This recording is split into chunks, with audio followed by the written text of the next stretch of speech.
안녕하세요. 반갑습니다. 군무원만 제대로 국어 송은영입니다.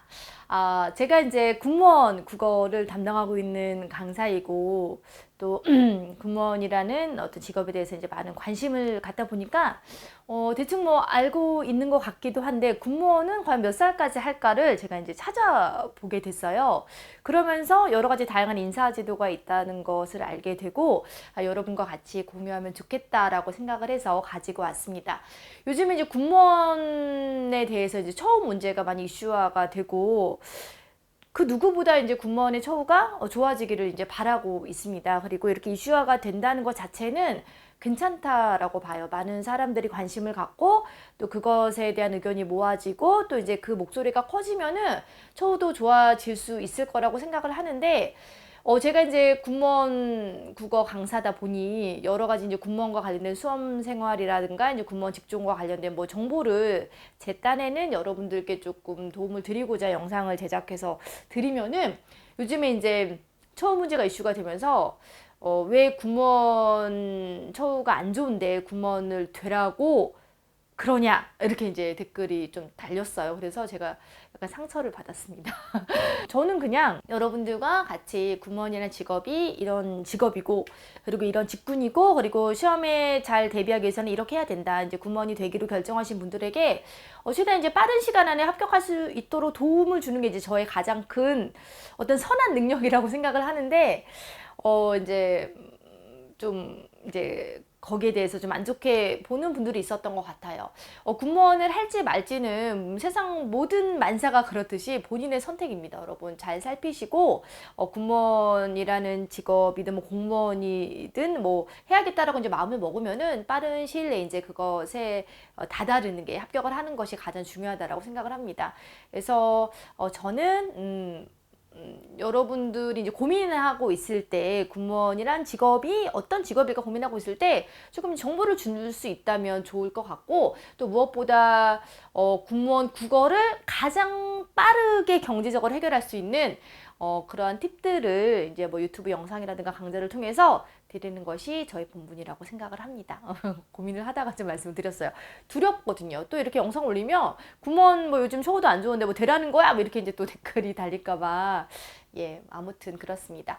그래서 군무원은 과연 몇 살까지 할까로 시작한 저의 궁금증이 이제 인사제도에 대해서 이제 영상을 찍게 만들었는데 한번 같이 간단하게 살펴볼까요? 우리가 이제 시험을 봐서 일반적으로 많이 접근하는 군무원은 일반 군무원이죠. 뭐 기술연구 행정관리 분야에 대한 업무를 수행하는 군무원이고요. 그리고 이제 군무원에는 뭐 전문 군무 경력관도 있습니다. 사관학교 교수, 뭐 교관 등 직무의 특수성과 전문성으로 장기 보직이 필요한 군무원을 말하고요. 그리고 임기제 일반 군무원도 있어요. 일정 기간 동안 근무하는 그런 군무원을 말하죠. 그럼 일반 군무원 같은 경우는 이제 9급부터 시작을 하죠. 군무 서기보, 8급은 군무 서기, 그리고 7급은 군무 주사보, 6급 주사, 그리고 5급은 군무 사무관, 그리고 7급은 군무 서기관, 그리고 3급은 군무 부이사관, 그리고 2급은 군무 이사관, 그리고 1급은 군무 관리관 이렇게 이제 됩니다. 전문 군무 경력과는 뭐 가군, 나군, 다군으로 이제 구분이 된다라는 것 정도만 좀 소개를 할게요. 일반 군무원의 정년입니다. 제가 이게 궁금했어요. 정년은 60세입니다. 여러분 60세 분들 주변에 많으시죠? 굉장히 좀 젊으세요. 그래서 60세 못 미쳐서 이제 일반 사기업 다니시는 분들은 많이 퇴직을 하시는데 사실 굉장히 젊은 나이에 퇴직을 한다라고 생각을 합니다. 그래서 요즘 이제 평균 수명이 늘어났기 때문에 60이면 한창이에요. 그래서 우리가 이제 55세 이후에 나의 자리가 사회적으로 있고 그리고 나를 필요로 하는 어떤 직무가 있고 그리고 안정적으로 내가 출근할 곳이 있다라는 것은 이거는 뭐 저는 너무나 가치가 있는 일이라고 생각을 합니다. 그래서 요즘 뭐 공무원, 군무원 이슈가 많아지고 있는데 어떤 정년에 대한 안정성 때문에 선택하시는 분들도 있다라고 생각하고 그 가치는 저는 존중받을 수 있다라고 생각을 합니다. 정년 도달 일자가 1월부터 6월 사이면 6월 30일부고요. 그리고 정년 도달 일자가 7월부터 12월 사이이신 분들은 이제 12월 30일부로 이제 정년이 정리가 되죠. 그래서 정년 퇴직일이 이렇게 되고요. 그래서 60세까지 일하실 수 있다라는 겁니다. 군무원 국어는 군무원 제국이 정답입니다.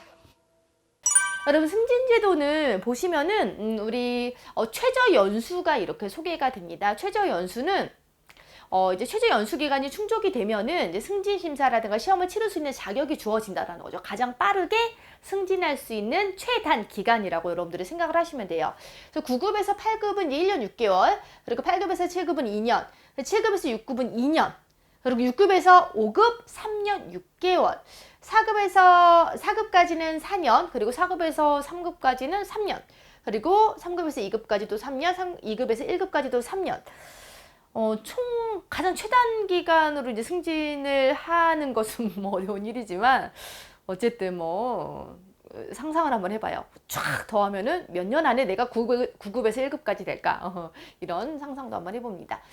여러분 근속 승진이라는 것은 바로 무엇입니까? 특정 기간 이상 근속하는 경우에 이제 자동으로 승진을 하는 것을 말하죠. 그래서 9급에서 8급은 5년 6개월, 그리고 7급까지는 7년, 그리고 7급에서 6급까지는 이제 11년 정도 걸린다라고 이제 보시면 되겠어요.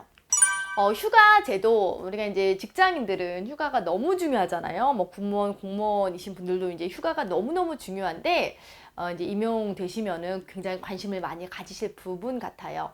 연가, 그리고 병가, 그리고 공가, 특별 휴가로 구분이 되죠. 이제 연가 같은 경우는 이제 유급 휴가를 말합니다. 그래서 군인 복무 규율의 규정을 준용하고, 그리고 병가와 공가 및 특별 휴가는 공무원 복무 규정을 준용하기 때문에 이것이 구분이 된다는 점이 약간 특이하네요.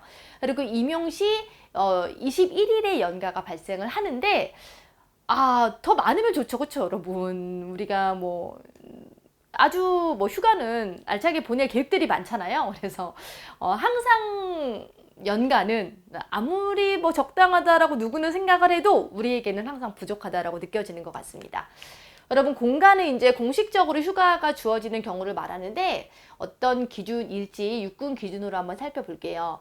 공무와 관련해서 국회, 법원, 그리고 검찰, 경찰 또는 그 밖의 국가기관에 소환되었을 때 이제 공가가 주어지고요. 그리고 법률 규정에 의해서 투표 참가, 그리고 공무상 질병 부상, 그리고 외국 유학, 군사교육 또는 위탁교육을 위한 시험에 응시할 때, 그리고 뭐 올림픽이라든가 전국 체육대회 등의 국가적인 행사에 참가할 때, 그리고 천재지변, 교통차단, 기타 회사로 출근이 불가능할 때, 그리고 건강검진 받을 때, 그리고 감염병 예방이나 증상 유무 확인 등을 위한 검사 시에 이제 공가가 주어질 수 있죠.